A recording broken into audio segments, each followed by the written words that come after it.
Part 5. The Warden.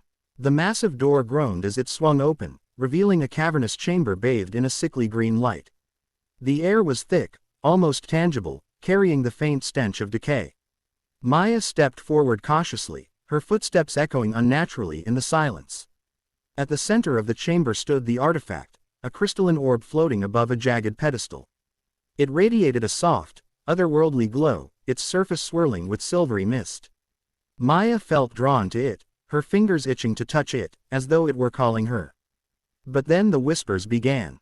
Low at first, a faint murmur that seemed to come from the walls themselves.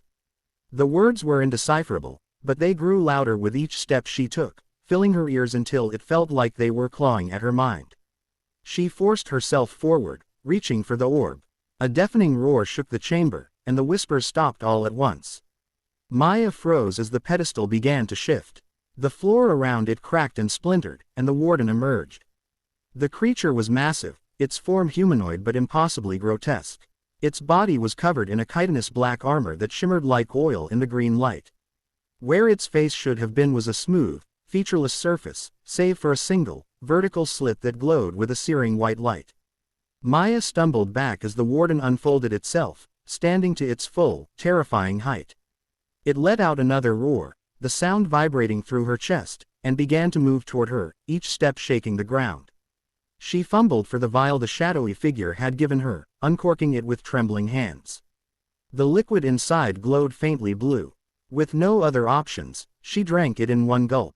Instantly, a wave of cold washed over her, and the oppressive weight of the chamber seemed to lift.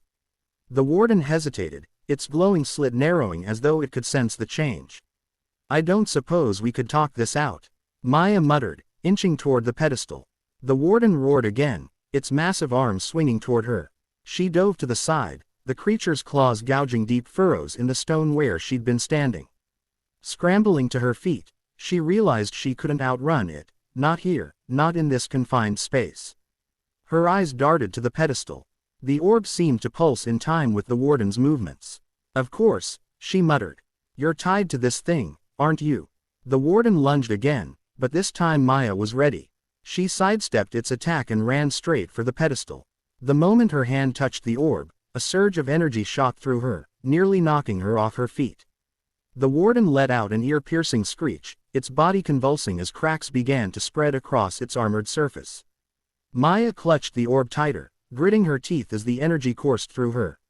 She could feel it trying to consume her, pulling at her thoughts, her memories, her very sense of self. But she held on, focusing on one thing: survival.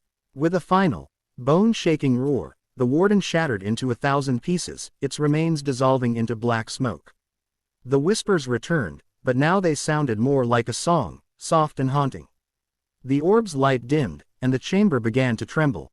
Maya stumbled back, clutching the artifact to her chest as the walls started to collapse. "No, no, no," she shouted, sprinting for the exit. The corridor twisted and warped as she ran, the green light fading into darkness. Just as the ceiling caved in behind her, she burst through the spire's entrance and collapsed onto the ground outside. She lay there for a moment, gasping for air, the orb still clutched tightly in her hands. The crimson sky above seemed darker now, as though the world itself was holding its breath. A familiar voice broke the silence. "Well done, Maya." She sat up to see Kale standing a few feet away, his silver hair shimmering in the dim light.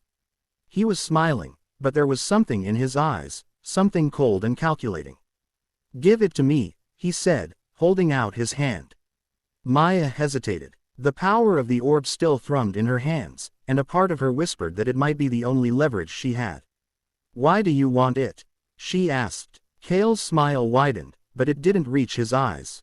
"Because it's mine. Now, hand it over, or you'll find out just how unpleasant I can be." Maya's grip on the orb tightened.